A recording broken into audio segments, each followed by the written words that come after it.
Quand j'essoufflais mes 72 bougies, je croyais avoir déjà vécu les plus grandes pertes de ma vie.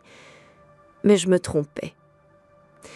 C'était un mercredi matin de mars dans ma maison de Bourg-en-Bresse.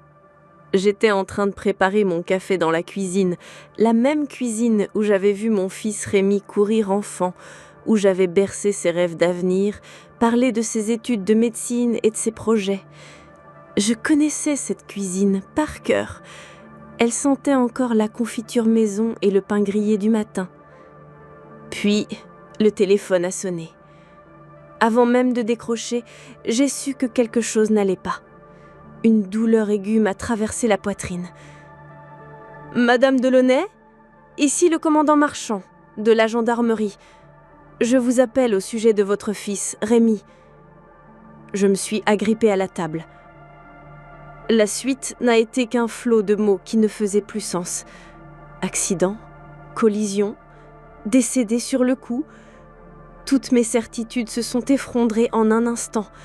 Rémi, mon unique enfant, mon brillant médecin de 44 ans, celui qui m'appelait tous les dimanches pour prendre de mes nouvelles, celui qui me faisait livrer des fleurs à la fête des mères. Il était parti. Après le coup de fil, je suis restée longtemps à contempler mes mains posées sur la table. Elles m'ont semblé soudain vieilles et fragiles. Ma maison, elle aussi, me paraissait plus grande et plus vide que jamais. On m'a souvent dit que j'avais la chance d'avoir de l'argent. Mon mari Louis avait été prévoyant et j'avais su gérer nos économies après sa mort. Mais à quoi bon quand on n'a plus personne à qui dire « Viens dîner ce soir ?» Les funérailles ont été organisées rapidement. La collégiale Notre-Dame était pleine à craquer. Ses collègues ont pris la parole. Des médecins, des infirmières, des patients même, tous racontant combien Rémi avait été dévoué. Je me suis assise au premier rang, dans la même robe noire que pour l'enterrement de Louis, espérant ne plus jamais avoir à la porter. À la fin de la cérémonie, nous sommes partis pour le cimetière. L'air de mars était frais, presque printanier, cruel. Et quand le cercueil a été descendu dans la terre, j'ai senti une partie de moi être ensevelie avec lui. Puis, alors que les gens se dispersaient, je les ai vues. 3 petites filles, habillées de noir, tenant chacune une marguerite blanche. Elles avaient une dizaine d'années, se ressemblaient comme 3 gouttes d'eau et se tenaient la main en silence, plantées un peu à l'écart. Leur regard sur la tombe de Rémi m'a glacée. Elles n'avaient pas l'air curieuses, mais tristes, profondément. Elles se sont approchées une à une pour déposer leurs fleurs, et l'une d'elles a murmuré, si doucement que j'ai cru l'avoir rêvé. « Au revoir, papa !» Je me suis figée. J'ai dû laisser échapper un bruit, car les 3 petites fillettes se sont retournées vers moi, surprises, puis presque effrayées. Et avant que je puisse dire quoi que ce soit, elles ont détalé jusqu'à la voiture qui les attendait et ont disparu. Je me suis retrouvée là, immobile à fixer l'endroit où elles s'étaient tenues. Rémi? Papa? C'était impossible. Il s'était jamais marié, il n'avait jamais parlé d'enfant. Ou alors, il ne m'avait jamais rien dit. Le soir, en rentrant chez moi, je n'ai pas trouvé le sommeil.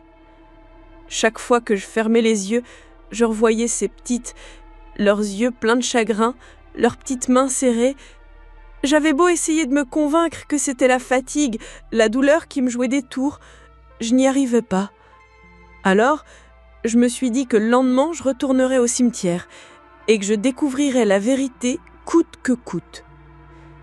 Et vous qui m'écoutez, dites-moi d'où vous venez, partagez-moi votre histoire dans les commentaires. J'aimerais savoir si vous aussi, vous avez déjà découvert un secret aussi lourd dans votre famille. Je vous écoute, je suis là. Parce qu'à partir de ce jour-là, je n'ai plus jamais été la même. Le lendemain matin, je me suis levée tôt, avant que les cloches de la cathédrale ne sonnent 8 heures. Dans la brume encore humide du printemps, j'ai enfilé mon manteau bleu marine et je suis sortie, déterminée. La route jusqu'au cimetière ne m'a jamais semblé si longue. Chacun de mes pas sur les pavés résonnait dans ma tête comme une promesse. Il fallait que je sache. Quand je suis arrivée devant la tombe de Rémi, elle était encore fraîche, les fleurs offertes la veille piquées dans la terre sombre. Un ruban blanc autour d'une gerbe portait simplement inscrit « À papa ». Mon cœur s'est serré. Je me suis assise sur le petit banc de pierre à côté et j'ai attendu. 1 heure, peut-être plus. J'avais l'espoir fou que ces 3 petites reviendraient, comme la veille, pour dire au revoir une dernière fois. Mais le cimetière est resté silencieux. Sur le chemin du retour, je me suis arrêtée devant la mairie. J'ai poussé la porte et me suis dirigée vers le guichet de l'état civil. « Bonjour, je voudrais consulter les actes de naissance éventuels au nom de Rémi Delaunay ?» et je murmurai, la voix étranglée. La jeune employée m'a regardée avec un mélange de gêne et de pitié. « Vous êtes la mère ?» J'ai hoché la tête. « Attendez un instant, je vais voir. » Elle est revenue quelques minutes plus tard, un dossier à la main, qu'elle a posé doucement devant moi. 3 actes de naissance. 3 prénoms, Élise, Camille et Zoé. Nés en 2013, 2013 et 2013. La même date, 3 fois. Des jumelles? Non, des triplés. Je sentais mes jambes faiblir. Je me suis assise et j'ai lu chaque ligne, chaque détail. Et là, tout est devenu clair. Le nom de la mère figurait en toutes lettres, Claire Martin, une femme dont je n'avais jamais entendu parler. Comment Rémi avait-il pu me cacher ça? Comment avait-il pu élever ces 3 enfants sans jamais me les présenter, sans jamais en parler, comme s'ils n'existaient pas? Et pourquoi Claire Martin et lui n'étaient-ils pas mariés? Était-ce un choix ou quelque chose de plus compliqué? Sur le chemin du retour, je revoyais sans cesse leurs petites silhouettes, leurs yeux qui me ressemblaient, leur tristesse profonde devant la tombe. Elles étaient mon sang, mes petites filles, et pourtant elles avaient grandi loin de moi, dans le secret. En franchissant la porte de ma maison, je me suis écroulée sur la chaise de la cuisine. Je pleurais à chaudes larmes, de douleur, de colère, mais surtout d'incompréhension. Comment Rémi avait-il pu m'exclure ainsi de la partie la plus importante de sa vie? Qu'avait-il voulu me cacher? Quand mes larmes ont fini par se tarir, j'ai repris le dossier de l'état civil que j'avais glissé dans mon sac. À la fin des actes, il y avait une adresse, celle de Claire Martin, à seulement quelques kilomètres, dans un village voisin. J'ai posé la main sur la table, pris une grande respiration et j'ai murmuré pour moi-même. Je dois leur parler. Je dois connaître la vérité. Le lendemain, après une nuit blanche à tourner et retourner dans mon lit, j'ai pris ma voiture et j'ai roulé jusqu'au village indiqué. C'était un endroit paisible, entouré de collines verdoyantes. La maison de Claire Martin était facile à repérer. Une petite bâtisse en pierre, des volets verts et un jardin bordé de pommes verts. Je suis restée un long moment assise derrière mon volant, à observer la porte d'entrée. J'hésitais. Et puis, j'ai pensé aux 3 petites filles, à leurs regards. Je ne pouvais pas repartir sans savoir. Alors, j'ai descendu la vitre et j'ai frappé doucement à la porte. Elle s'est ouverte presque aussitôt. Une femme d'une 40aine d'années se tenait là, pâle et digne, les yeux rougis par les pleurs. Elle m'a regardée avec surprise, mais pas avec hostilité, comme si, quelque part, elle m'attendait. « Vous êtes sa mère ?» m'a-t-elle demandé d'une voix basse. J'ai hoché la tête. Elle a ouvert la porte en grand et m'a laissé entrer. La maison était simple, chaleureuse, mais tout de suite j'ai senti le vide laissé par Rémi. Dans le salon, sur la cheminée, une photo de lui avec les 3 petites filles rayonnantes dans ses bras. Je me suis assise dans le fauteuil qu'elle m'a désigné, incapable de parler. Et c'est elle qui a commencé. Je voulais venir vous voir, mais je n'ai pas osé. Rémi ne voulait pas que vous sachiez. Il disait que c'était compliqué. Mais pourquoi? Ai-je murmuré. Claire a baissé les yeux. Parce qu'il avait peur de vous décevoir. Il m'aimait. Il aimait nos filles plus que tout. Mais Il n'était pas prêt à vous dire qu'il avait choisi une autre vie, sans mariage, sans les apparences. Il ne voulait pas que vous ayez honte. » Ces mots m'ont transpercée. Je sentais mes larmes couler à nouveau. Elle me tendit un mouchoir. Nous sommes restés là longtemps à parler. Elle m'a raconté la naissance des triplés, leur enfance, les moments de joie et de douleur, tout ce que j'avais manqué, tout ce qu'il ne m'avait jamais dit. Quand je suis repartie, les 3 petites filles m'ont embrassée timidement sur la joue, et dans leurs yeux, j'ai lu un mélange d'espoir et de peur. En remontant dans ma voiture, je me suis juré une chose, je ne les laisserai plus jamais dans l'ombre. Elles étaient mon sang, elles étaient ma famille. Et cette fois, c'était moi qui ferais le premier pas pour les protéger, coûte que coûte. Les semaines qui suivirent ma première visite chez Claire furent étranges. Elle m'avait pourtant ouvert la porte ce jour-là. Elle m'avait laissé m'asseoir dans son salon et parler avec mes petites filles. Mais j'avais senti dès le début quelque chose de fragile, d'incertain, une distance glaciale dans ses gestes, dans sa voix, comme si elle m'avait accueilli par politesse plutôt que par envie, comme si ma venue dérangeait un équilibre déjà trop précaire. Je m'étais promis de revenir pourtant. Je me disais que c'était normal, que le deuil la rendait méfiante, que les années d'ombre et de non-dits entre nous ne pouvaient pas disparaître d'un coup. Alors j'y suis retournée la semaine suivante avec un gâteau fait maison, comme autrefois. Cette fois encore, elle m'a fait entrer, mais ses mots étaient secs. Dans le regard de Claire, je lisais plus de lassitude que de chagrin. Je m'installai dans le salon comme la première fois, et les petites descendirent timidement de leur chambre, toujours en silence, toujours collées les unes aux autres. Elles m'embrassèrent, murmurèrent bonjour, puis se réfugièrent dans un coin du canapé, leurs mains jointes. J'ai voulu leur parler de Rémi, leur raconter des anecdotes de son enfance, des bêtises qu'il faisait petit, de la façon dont il m'appelait maman, avec ses grands yeux pleins de malice. Mais Claire m'interrompit froidement. « Vous devriez éviter de trop leur parler de lui. Elles sont encore sous le choc. Elles doivent tourner la page. » J'ai senti ma gorge se serrer. Je n'ai pas protesté. Je me suis contentée de sourire tristement et de garder le silence. Je leur ai servi une part de gâteau à chacune, les ai regardées manger en silence, puis je suis partie discrètement. Ce manège a duré plusieurs semaines. Chaque dimanche, je venais avec des fleurs, des friandises, un sourire maladroit, et chaque dimanche, la même scène se répétait.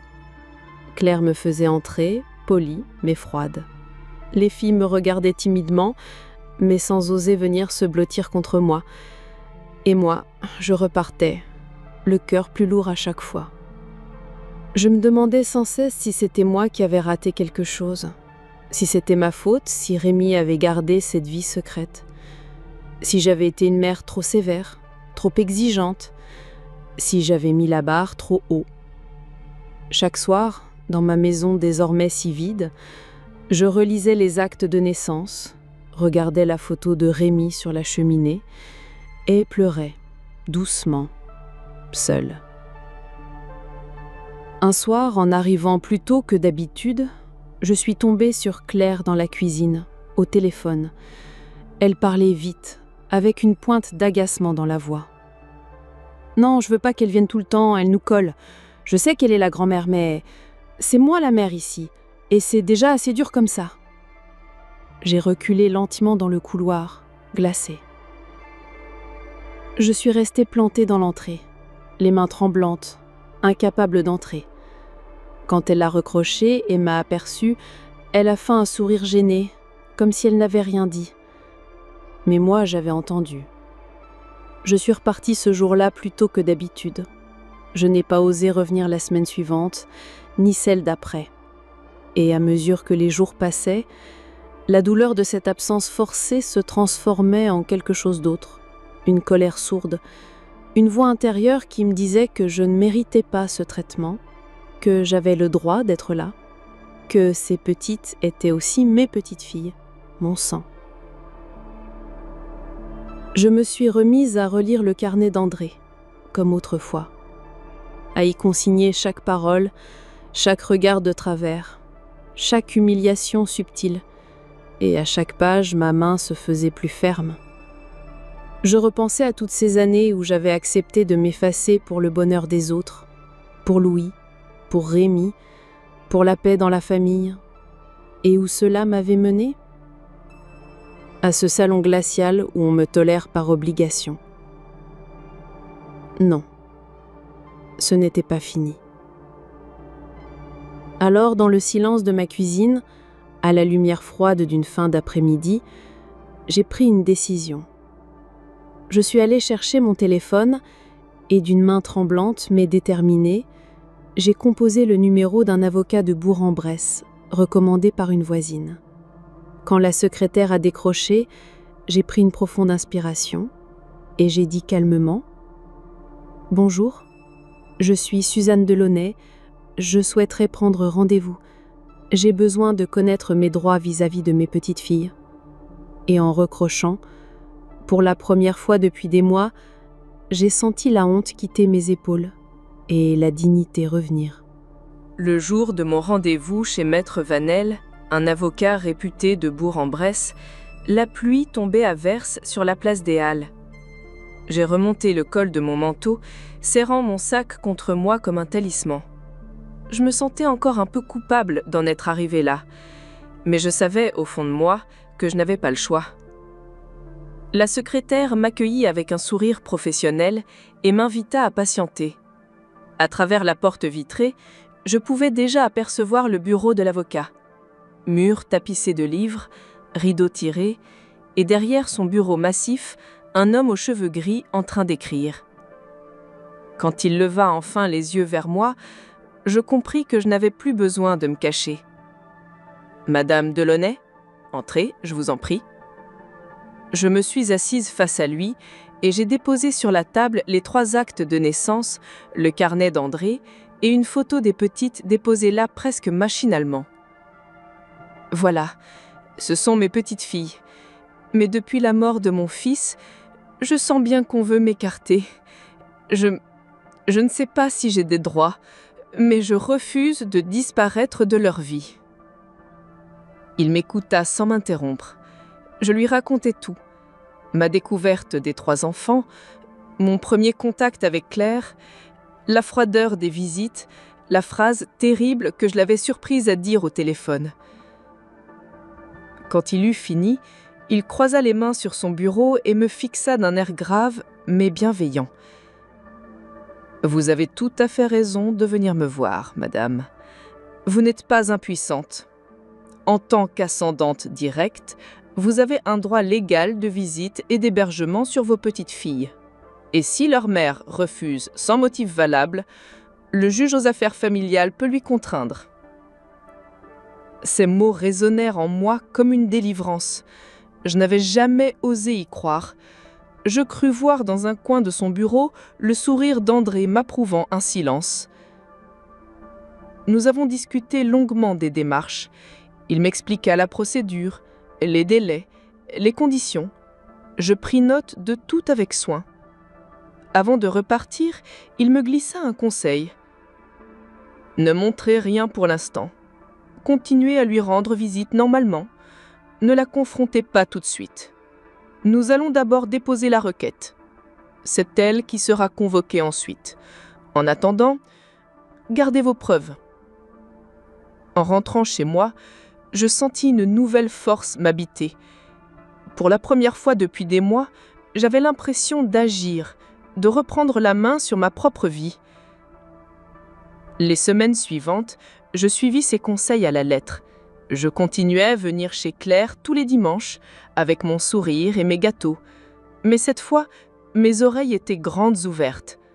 Je notais mentalement chaque parole dépassée, chaque grimace, chaque interdiction insidieuse. Un après-midi, alors que je m'apprêtais à partir, j'entendis Claire murmurer à l'une de ses amies au téléphone, croyant que je ne l'entendais pas. « Elle est encore là. Je te jure, je n'en peux plus. Elle croit qu'elle peut débarquer quand elle veut parce qu'elle est la grand-mère. Mais bientôt, ce sera terminé. Je vais vendre la maison et partir avec les filles. Elle ne saura même pas où on est. » Ces mots me frappèrent comme un coup de couteau. Ainsi donc, elle avait l'intention de disparaître avec mes petites filles, de me rayer définitivement de leur vie. Je pris sur moi pour ne pas réagir. Je déposai mon manteau sur mes épaules, saluai les petites avec un sourire et sortis. Mais dans la voiture, mes mains tremblaient d'une rage froide. Le lendemain matin, je retournai voir Maître Vanel et lui rapportai tout. Il m'assura que désormais, la requête était déposée et que le juge convoquerait Claire dans les semaines à venir. J'ai signé les documents sans la moindre hésitation. En ressortant du cabinet, sous le ciel clair de mars, je sentis pour la première fois depuis longtemps une certaine sérénité. Elle croyait pouvoir m'effacer. Elle croyait que son silence et son mépris suffiraient à me faire plier. Elle se trompait. Et dans mon carnet ce soir-là, j'écrivis. Bientôt, elle comprendra que je suis toujours leur grand-mère et que personne ne peut me les enlever. Le jour de l'audience approchait. Chaque matin, en ouvrant mes volets sur la petite rue tranquille de Bourg-en-Bresse, je sentais la même nervosité, mêlée d'une détermination nouvelle. La date était marquée en rouge dans mon carnet. Le mardi 14 avril, au tribunal judiciaire. Depuis la visite chez Maître Vanel, tout avait changé en moi. Je ne me sentais plus une vieille femme tolérée par charité. Je savais que la loi me protégeait. Je savais qu'André aurait voulu que je me batte pour ces petites, qui portaient notre sang. Les dimanches, pourtant, je continuais de me rendre chez Claire. J'entrais dans cette maison où la tension se sentait dans l'air. Je faisais semblant d'être la même, la grand-mère docile et douce qui apportait son gâteau pomme, qui saluait poliment et repartait sans faire d'histoire. Mais en moi, je souriais en silence, car bientôt elle m'aurait plus le choix. Le dimanche précédant l'audience, Claire avait été particulièrement sèche. À peine avais-je franchi la porte qu'elle m'avait lancé « Il va falloir qu'on mette les choses au clair, Madame Delaunay. Ces visites, ce n'est pas une garde partagée. Vous êtes gentille, mais vous abusez. » Je n'avais pas répondu. Je m'étais contentée de la regarder calmement et de m'asseoir près des petites. Elles avaient bissiné une grande feuille avec 3 bonshommes qu'elles avaient légendés, nous 3 avec mamie. Cela m'avait presque arraché des larmes. Le jour J, je me suis habillée avec soin, ma robe bleu foncé, celle que je portais aux grandes occasions, et mon manteau gris clair. Dans le miroir, j'ai relevé la tête, lissé mes cheveux et murmuré pour moi-même « Aujourd'hui, je tiens debout ». Au tribunal, Maître Vanel m'attendait déjà.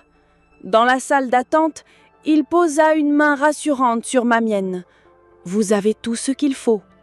Ne craignez rien. » Claire est arrivée quelques minutes plus tard, les lèvres serrées, son avocat juste derrière elle. Elle ne m'a même pas saluée. Elle a pris place à l'autre bout de la salle. Je l'ai observée discrètement. Elle semblait moins sûre d'elle-même. Elle jetait des regards autour d'elle, comme si elle avait peur qu'on la juge. Quand le juge entra, nous nous sommes levés. Puis vint le moment de s'expliquer. Maître Vanel a pris la parole en premier. D'une voix posée, il a exposé mes démarches, ma bonne foi, mon désir sincère de rester présente pour mes petites filles. Il a cité les articles du Code civil qui reconnaissent ce droit aux ancêtrants. Il a évoqué les preuves que j'avais apportées, les photos, les petits dessins, les mots des enfants eux-mêmes. Puis ce fut le tour de l'avocat de Claire. Il parlait d'intrusion, de gêne, de conflit d'éducation. Il osa même dire que ma présence perturbait l'équilibre émotionnel des enfants. À ces mots, j'ai senti mes poings se serrer. Le juge a pris la parole à la fin, d'une voix neutre mais ferme. « Madame Martin, Rien ne permet de justifier un refus pur et simple de contact entre Madame Delaunay et ses petites filles. La loi est claire et l'intérêt de l'enfant est d'entretenir des liens avec ses ancestrants. Claire a pâli. Son avocat a murmuré quelques mots qu'elle a à peine écoutés.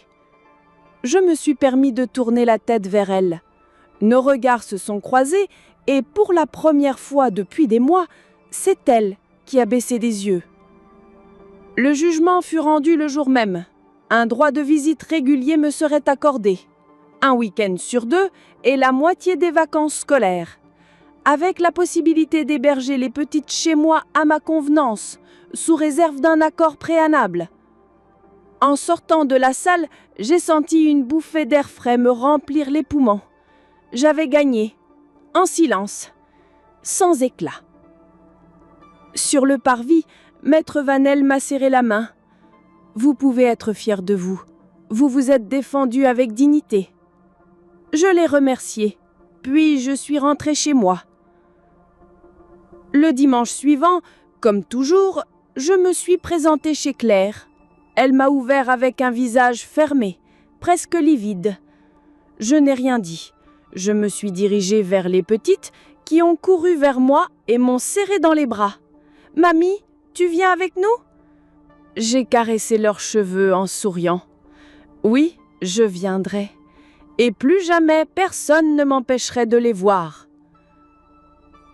Le soir, dans ma maison, en refermant la porte derrière moi, j'ai pris le carnet d'André et j'ai écrit d'une main ferme « Aujourd'hui, j'ai repris ma place et personne ne pourra me l'enlever. » La première fois que je les ai eues toutes les trois chez moi, pour un vrai week-end complet, il pleuvait. Une pluie douce et régulière tombait sur la campagne de l'Ain. J'avais passé la veille à préparer la maison, changer les draps dans la petite chambre, gonfler le matelas d'appoint, ranger les photos de Rémi sur la cheminée pour ne pas les bouleverser davantage. À 9h tapantes, un bruit de voiture sur le gravier a fait battre mon cœur. Je me suis avancée jusqu'à la fenêtre. C'était Claire. Elle conduisait, le visage fermé, les lèvres serrées. Dans la voiture, les trois petites me faisaient déjà de grands signes. Quand elle a ouvert la portière arrière, elles ont bondi vers moi. « Nami !» Elles m'ont serré si fort que j'ai dû en rire pour ne pas pleurer. Claire, elle, est restée debout, le regard bas. Elle m'a tendu un sac à dos d'un geste sec. Voilà leur affaire. Elles sont fatiguées, évitez de les exciter. Je n'ai pas répondu. Je l'ai simplement regardée dans les yeux, sans baisser les miens. Et pour la première fois, elle a détourné le regard. « Je viendrai les chercher dimanche à 17h, a-t-elle ajouté avant de remonter en voiture et de disparaître dans la brume. Dès qu'elle a tourné au coin du chemin, je me suis accroupie pour les regarder toutes les trois. Elles se ressemblaient tant, la même frange, les mêmes grands yeux noisettes, la même moue de Rémi quand il se concentrait. Je leur ai tendu les mains. « Alors mes chéries, on commence ?» Elles ont ri et m'ont suivie dans la maison. Tout le week-end, je n'ai cessé de sourire. J'avais prévu des jeux de société, des crêpes, des coloriages. Nous avons fait des biscuits le samedi après-midi. Nous avons regardé un dessin animé le soir, sous la même couverture. Le dimanche matin, elles sont venues se glisser dans mon lit comme le faisait Rémi quand il avait leur âge. Je sentais leur chaleur, leurs petits pieds froids, leurs cheveux qui chatouillaient mon cou. Et dans ces moments-là, j'oubliais tout. La froideur de Claire, le mépris de ses paroles, les mois d'humiliation. Je savais qu'elle était en colère. Je savais qu'elle me détestait d'avoir fait valoir mes droits. Je le voyais dans ses yeux chaque fois qu'elle venait les récupérer. Elle ne me saluait presque plus. Elle s'asseyait dans la voiture, tapotait nerveusement le volant, sans même me remercier. Mais je m'en fichais. Le dimanche suivant, elle a tenté une remarque acide. « Vous êtes contente, hein, de vous imposer comme ça ?» Je suis restée immobile sur le perron, les bras croisés. Je suis chez moi, Claire, et elle aussi. Elle n'a rien répondu. Elle a démarré en trombe, les pneus crissant sur le gravier. Les mois ont passé. Les week-ends se sont succédés avec leur cortège de petites habitudes. Les filles commençaient à se sentir chez elles, à laisser leurs chaussons sous le lit, à me demander de leur lire toujours la même histoire avant de dormir. Leur rire remplissait la maison. Une fois, en leur préparant des tartines de confiture, l'une d'elles m'a chuchoté. « Mamie, maman, elle dit que t'es méchante, mais nous, on t'aime. » J'ai dû détourner la tête pour ne pas qu'elle voie mes yeux se mouiller. Je ne cherchais pas la vengeance, je ne cherchais pas la haine. J'avais juste repris ce qui me revenait. Et chaque dimanche soir, quand la voiture de Claire tournait dans l'allée, je restais debout sur le perron avec le carnet d'André dans ma poche, la tête haute. Parce qu'au fond, je savais que ma victoire n'était pas dans les papiers du tribunal, ni dans les regards pleins de rancune de Claire. Ma victoire, elle était dans les bras de ces 3 petites filles, dans leurs dessins accrochés sur mon frigo, dans leur rire qui résonnait entre ces murs. Et plus jamais, je le savais, plus jamais personne ne pourrait plus me les enlever. L'automne était revenu sur l'Ain. Dans ma maison désormais pleine de vie, les volets laissaient passer la lumière douce des fins d'après-midi, et les feuilles mortes se ramassaient par tas dans l'allée. J'avais appris à aimer le silence des lundis, quand les filles repartaient chez Claire. Ce silence-là n'était plus celui d'une solitude imposée, mais celui d'un cœur apaisé. Chaque week-end avec elles renforçait ce lien qu'on avait voulu briser. Elles entraient maintenant chez moi en courant, posant leur cartable n'importe où, s'installant dans la cuisine pour me raconter leur semaine, se chamaillant pour choisir le film du samedi soir. Leur odeur d'enfance avait envahi les draps et les coussins, et quand je montais me coucher le dimanche soir, je retrouvais encore la chaleur de leurs petits corps blottis contre moi le matin même. Un soir, alors que je rangeais la table, je les ai surprises à chuchoter dans le couloir.